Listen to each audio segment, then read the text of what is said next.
हम पासे की बात करते हैं। पासा या डाइस आप सब लोगों ने देखा होगा कि पासा इस तरीके से होता है। जब हम लूडो या सांप सीढ़ी खेलते हैं तो इस तरह का एक नंबरों का जो नंबर आने का जो एक इंस्ट्रूमेंट होता है जिसको हम पासा कहते हैं। इस पासे के अंदर 6 पार्ट होते हैं इसके, और इस पासे के अंदर जो कुल परिणाम, एक पासे की बात करते हैं सबसे पहले हम, एक पासा के कुल परिणाम। तो जनरली हम देखते हैं कि एक पासे के अंदर कुल भाग होते हैं 6। तो ये इस तरीके से होता है 1 2 3 4 5 और 6। इसका मतलब कुल परिणाम हो गए वो 6 हो गए। एक पासे की कुल परिणाम कितने हो गए? 6। अब ये तो हो गया कुल परिणाम की बात की एक पासे के अंदर। अब हम कुछ प्रश्नों को यहाँ पे हम डिस्कस करेंगे कि एक पासे को उछालने पर सबसे पहला प्रश्न, सम अंक आने की प्रायिकता।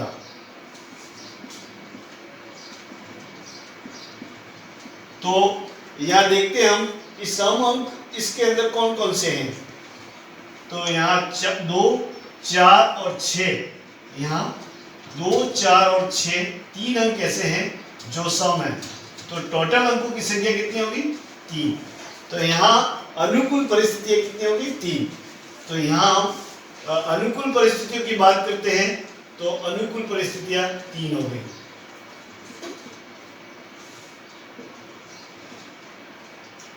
हम प्रायिकता की बात करते हैं। प्रायिकता को हम लिखते हैं अनुकूल परिस्थितियां या अनुकूल परिणाम बटा कुल परिणाम।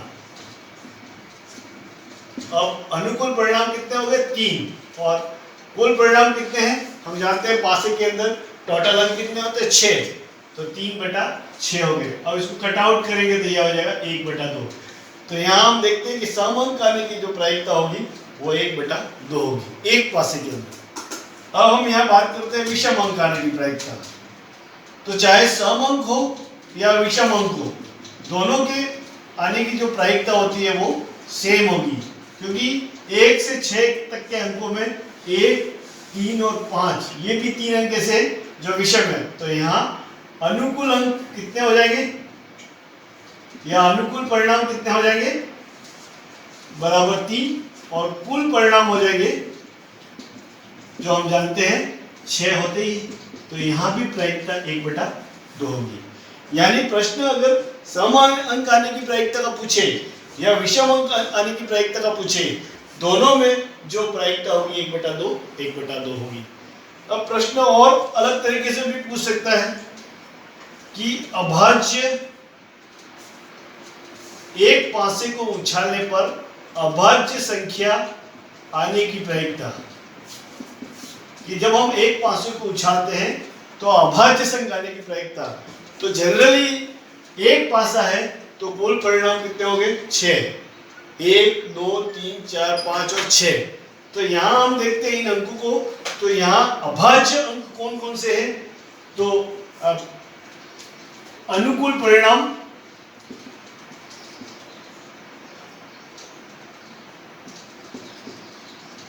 बटा कुल परिणाम। तो यहाँ आप देखते हैं हम यहाँ, तो एक तो यूनिवर्सल नंबर है तो इसको हम अभाज्य संख्या लिखेंगे। तो 2 3 और 5 ये अभाज्य संख्या है।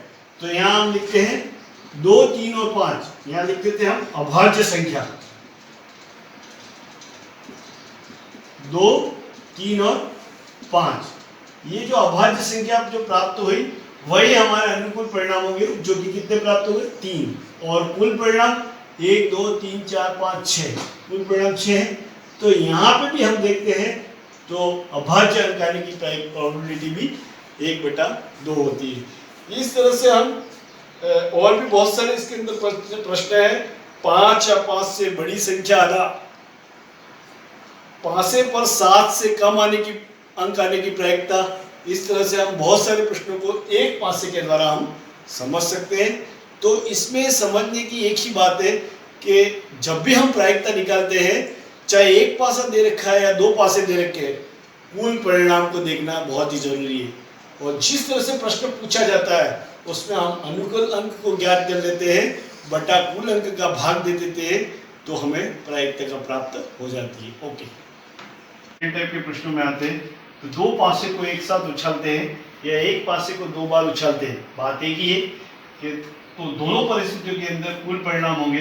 कुल अंक एक पासे के अंदर कुल अंक कितने होते हैं? 6 अंक, तो यहाँ 6 लिखेंगे और उसके ऊपर पासे कितने लिए? 2, तो उसकी घात 2 हो जाएगी, तो 6 की घात 2 बराबर कितने आ जाएंगे? 36, यानी कुल परिणाम 36 आते हैं। तो हम 36 परिणाम किस तरीके से आते हैं उसको हम एक टेबल के द्वारा समझाएंगे कि यहाँ दो पासे लिए गए, एक और दो पासे लिए। इस एक पासे के अंदर भी 1 2 3 4 5 6 अंक होते और दूसरे पासे के अंदर भी 1 2 3 4 5 6 अंक होते। अब हम इन दोनों को एक साथ लेते हैं तो यहाँ 1 1 आएगा कि पहले पासे के अंदर अगर 1 आता है और दूसरे पासे के अंदर 1 आता है तो पहली परिस्थितियाँ ये बनती है। दूसरी परिस्थितियाँ 1 2, तो ये दूसरी परिस्थिति बन गई। 1 3, ये तीसरी, चौथी, पांचवी, छठी। अब 2 1 से स्टार्ट करते हैं तो 2 1 2 2 2 3 2 4 2 5 और 2 6, इस तरह से दूसरी परिस्थिति बन गई। तीसरी 3 से स्टार्ट करते हैं 3 1 3 2 3 3 3 4 3 5 3 6 3 6। फिर 4 से स्टार्ट करते हैं 4 1 4 2 4 3 4 4 4 5 और 4 6। अब 5 से स्टार्ट करते हैं 5 1 5 2 5 3 5 4 5 5 5 6, इस तरीके से हम पांचवी परिस्थिति और छठी परिस्थिति में 6 1 6 2 6 3 6 4 6 5 और 6 6, इस तरह से हम टोटल परिस्थिति को अगर गिनते हैं तो 1 2 3 4 5 6 7 8 9 10 11 12 14 15 16 17 18 19 20 21 22 23 24 25 26 27 28 29 30 31 32 33 34 और 36, कुल परिणाम कितने आ जाएंगे? 36। इस तरह से हम दो पासों को एक साथ उछालते हैं या एक पासे को दो बार उछालते हैं तो कुल परिणाम कितने आएंगे? 36। अब हमारा प्रश्न पूछा जाता है कि दो पासों पर समान अंक आने की प्रायिकता। अगर दो पासों को एक साथ उछालते हैं तो दो पर समान अंक आने की प्रायिकता क्या होगी? ऐसा प्रश्न बोर्ड की परीक्षा में पूछा जाता है। तो यहाँ हम जब भी प्रायिकता निकालेंगे तो अनुकूल परिणाम बटा कुल परिणाम वाले सूत्र से हम याद करेंगे। तो यहाँ हम देखते हैं कि दो पर समान अंक, तो यहाँ देखा जाता है इस टेबल को बनाना जरूरी है। इस कंडीशन में जब भी दो पासों से आधारित प्रश्न आएंगे तब टेबल को बनाओगे तभी अनुकूल परिणाम निकलेंगे। तो दोनों समान अंक कहाँ कहाँ हैं? तो हम यहाँ देखते हैं, यहाँ 1 1 समान अंक, यहाँ 2 2 समान अंक, यहाँ 3 3 समान अंक, यहाँ 4 4 समान अंक, यहाँ 5 5 समान अंक, यहाँ 6 6 समान अंक, यानी टोटल जो अंक है 1 2 3 4 5 6, यानी कुल परिणाम कितने प्राप्त होगा हमको? 6। तो अनुकूल परिणाम कितने हो गए? 6, और कुल परिणाम कितने हो गए? 36। तो हम इसको कट आउट करते हैं तो ये आएगा 1/6।